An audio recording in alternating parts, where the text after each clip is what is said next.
People don't necessarily want to be walking around with their firearms out and exposed. We think the bill is dangerous, unnecessary, and unpopular also.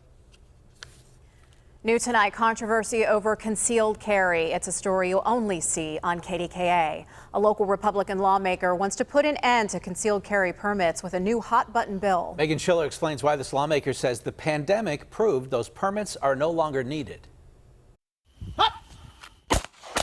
He's gun-toting, permitless, and cites the Constitution. Article 1, Section 21 talks about the right to bear arms shall not be questioned. So we're really making sure that we're putting the constitutional rights of people forward.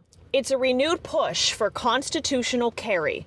Representative Aaron Bernstein's House Bill 659 seeks to no longer require law-abiding citizens to obtain a government-issued license to carry a concealed firearm in Pennsylvania. Well, right now I don't have a suit jacket on, and if I was carrying, that would be legal if I didn't have a license.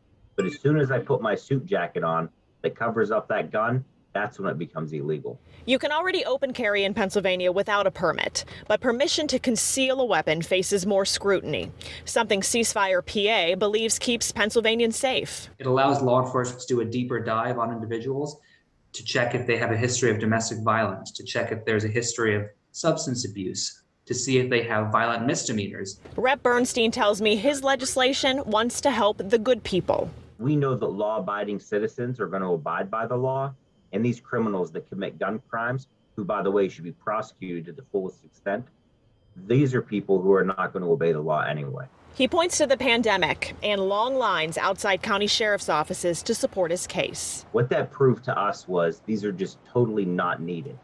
And the only thing these licenses are doing currently is bogging down the system in our local sheriff's departments when they could be doing much more important work. Fleetman called that line of thinking dangerous. In 2019, 248,000 Pennsylvanians got a permit through this process, which is a very large number. So the current process in no way inhibits people's Second Amendment rights.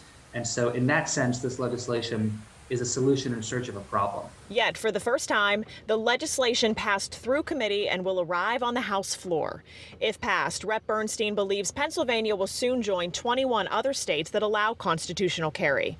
Fleetman points to Arizona for why he'll fight to stop that. They saw a 44% increase in aggravated assaults using a firearm in the 6 years after they removed the permit requirement for concealed carry. And so we know that this is going to lead to an increase in crime and violent crime, which is why police are actually opposed to it. A lot of the people that are opposed to this have really been on these thinking and feeling type things. The truth is the data tells us that you are no more at risk for gun violence when people conceal carry. And in fact, there's actually a less risk for that. Now, it is a two-tiered bill, so you will still need to come here to your local sheriff's office to get a concealed carry permit if you want to carry in states other than Pennsylvania that have different gun laws. We're going to know within the next few weeks when it'll hit the full House floor for a vote. Reporting in Allegheny County, Meghan Schiller, KDKA News.